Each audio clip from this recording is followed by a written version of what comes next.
The value of anxiety.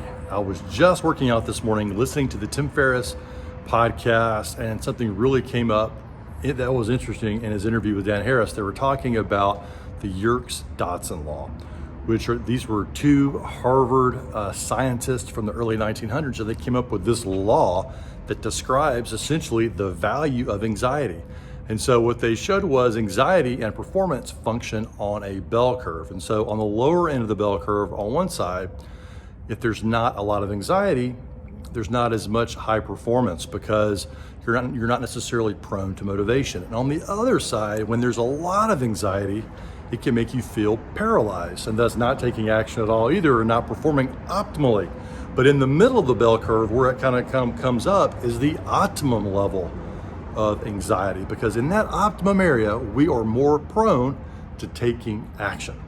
That's right, to moving forward, to taking action. So whether it's a holiday season, perhaps, where you're thinking about, man, I have to make all these COVID preparations, and I have to do all this cooking, that might trigger anxiety. So if you don't have any anxiety, you may not be planning the meal and getting everything set up for people that might be joining you. And on the other side, you might be completely stressed out and losing your mind about the whole holiday experience. Instead, in the middle, you might wake up a little earlier, you might make notes, you might go to the grocery store, not on the day of Thanksgiving, but maybe the day before or a couple days before, and make those preparations.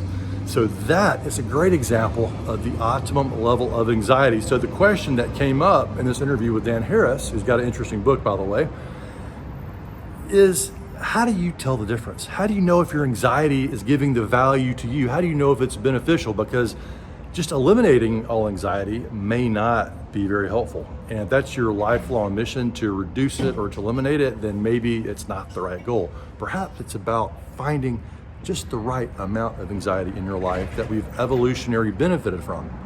And so the question that can help you is this useful?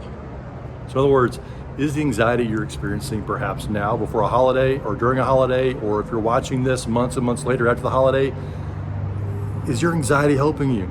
If it's moving you forward in a way that allows you to perform well, then congratulations, you may be in the sweet spot. But if not, then maybe it's time to try a little more exercise, a little less coffee, maybe a little meditation, something to help you reduce it and get back in the sweet spot.